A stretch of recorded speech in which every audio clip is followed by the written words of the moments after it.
Thank you so much for joining me in this video. This week I will be reconstructing Midge's iconic black cocktail dress from The Marvelous Mrs. Maisel. This dress was featured in episode 8 in season 1. It was the season finale. I will be using historical methods to construct this dress. My area of expertise lies in the mid-20th century, so I will be using my 1950s sewing machine. I will be using two 1950s patterns, one for the bodice and one for the skirt, and I will be using mid-century thread. It can be dated anywhere from the 1930s to the 1960s. The fabric that I've chosen for this project is a black China silk that I got from Fabric Mart for about $8 a yard when it was on sale. It's always on sale at Fabric Mart. I got 5 yards of my fabric just in case I make any mistakes. So let's get started. These are the two patterns that I've chosen for this project. I will be using this pattern for the skirt, and I will be using this pattern for the bodice. I will be adjusting the bodice to make the neckline more square and the straps thinner. If you haven't seen The Marvelous Mrs. Maisel, it is an Amazon Prime original based on a woman named Midge Maisel who pursues a career in comedy in 1958 New York City. So many of her costumes are stunning and accurate mid-century reproductions, many of which I am absolutely inclined to recreate in future videos. Zakowska is the costume designer for the show and has actually won 2 Emmys for her brilliant late 50s reproductions in The Marvelous Mrs. Maisel. Zakowska has cited multiple inspirations for the show's costumes, including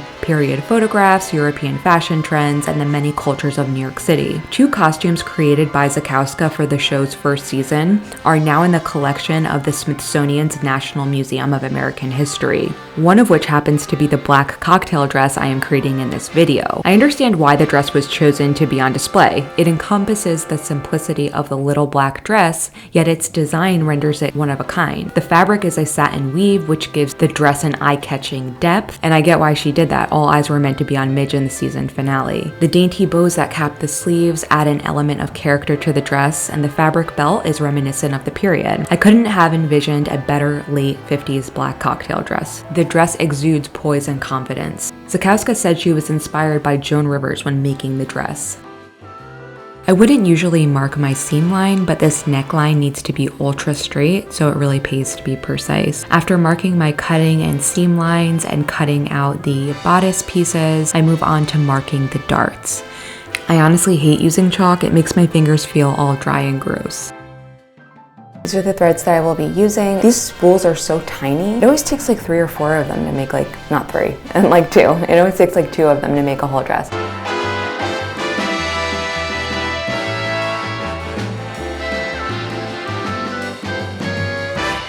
So I have all of my pattern pieces cut out. I'm just getting ready to pin and sew my darts. The little black dress was popularized in 1926 by Coco Chanel, who by the way was a raging anti-Semite. The dress was featured in Vogue and was known as the equivalent in egalitarianism to the Model T. At the time, Vogue's editors wrote that Chanel's little black dress would become some sort of uniform for women of taste. This was quite ignorant, given that the quote-unquote little black dress was already the actual uniform of many working-class women. The little black dress was a uniform designed to keep domestic servants, many of which were women, in their place in the 19th and 20th centuries. Only later was it co-opted as a costume for women of taste. However, this wasn't always the case. In the early 16th century, black represented wealth among Spanish aristocrats and Dutch merchants, as it was incredibly expensive to produce and was crafted into a dye using oak apples that were imported from Eastern Europe and Northern Africa. In the 18th century, black represented romance and artistry. As the Victorian era began, black transitioned from a color of art to one of grief and mourning. Widows were expected to wear black for at least 4 years. So right now I am sewing all of my bodice pieces together, after which I will trim the seam allowance, turn them inside out, and press them.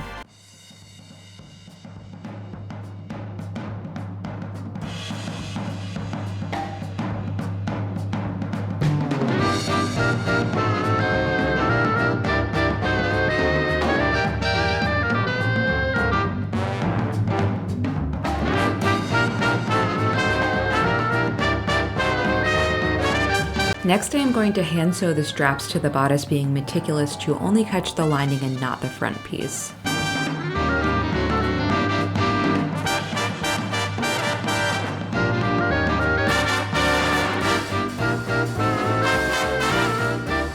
Next, I am sewing up the side seams on the bodice.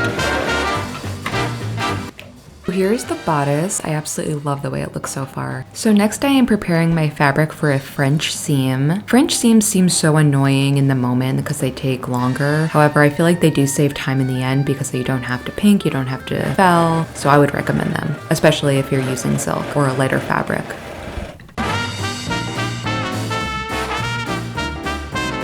And here is our gorgeous French seam. It is day 3. Yesterday I put the bodice together, as you can see back here on my lovely dress form. My goals for today are to gather the skirt, sew the lining and the skirt together, sew that to the bodice, make the bows, make the belt. I do not have belting. I have stiff interfacing, which I will be using. Hopefully it's enough. And I do have a little buckle, so that is what I will be using to make the belt. Let's get on with today's work. It's gonna be a very long day. Okay, bye. Okay, so right now I am gathering my skirt panels. I just sewed a basting stitch throughout my skirt panels. Now I am pinning the skirt to my form just to make sure that I have the right diameter per panel and to see if I need to readjust anything. Now that I am happy with the diameter of each skirt panel, I am pinning the skirt to the bodice and sewing it on.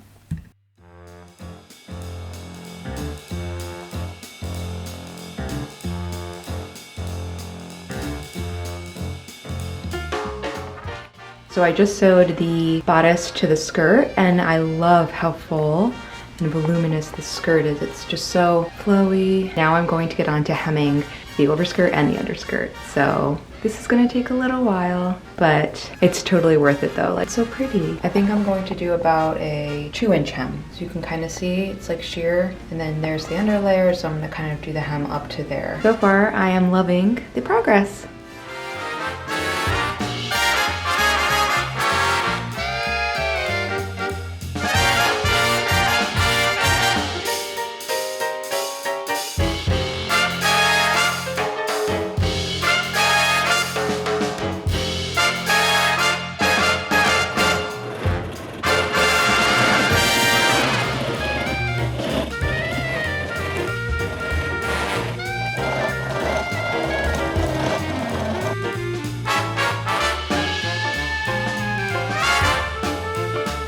Here's my hem. It took about 2 hours to do all the hemming. The skirt's really, really long, and there's 2 of them, so it took a while. Okay, right now I am going to do my belt. I got a template offline that I will be using. I just put the template onto a piece of my fabric, about to press it, and then cut it out. Sometimes it seems like my iron's not plugged in. With this iron particularly, I only need to plug it in for about 15 to 30 minutes and it stays hot for over an hour. And if I just keep it plugged in, it gets insanely, insanely hot. Now that that is pressed, I'm going to proceed to cut it out. Okay, so there are little slits here. So what I'm gonna do is fold it and then cut them out.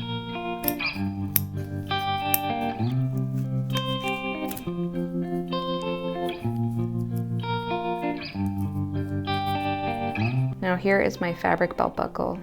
Next it is time to make the belt. So my waist is about 26 inches, so I want my belt to be about 33 inches plus seam allowance.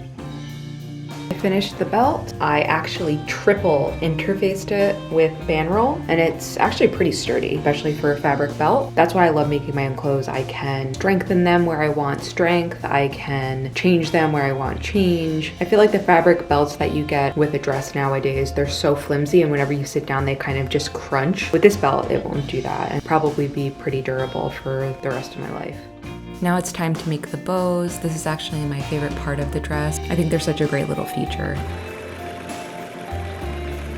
Yay, I got the first bow on. It took a while to make. I kept on having to change the width of the bow because when I measured it and then when I sewed it and then pressed it, they were 2 different sizes, so I had to do it like 3 times, and it was kind of frustrating. Now I will be getting on to the next one. For the last step of the dress, I will be installing this invisible zipper, not black. However, I don't have black zippers that are actually long enough, and you really won't see it anyway because it's an invisible zipper.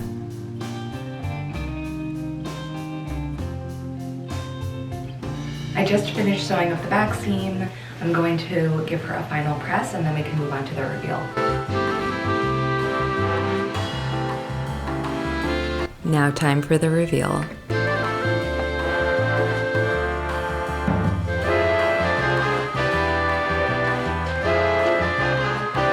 This dress was such a joy to construct. I feel like every additional mid-20th century project I embark on, I learn something new while sewing and researching. For example, discovering the significance behind the color black throughout the centuries was interesting. I feel like I need to go to a supper club or ice cream social wearing this dress. By the way, why don't we do those anymore? Like every community used to have some sort of gathering hall for young adults. I guess social media has replaced that. Anyway, next week's project will be a mid-century project from a moment in history. If that sounds enticing, go ahead and subscribe and tune in next week. I hope you have a good week otherwise. Bye.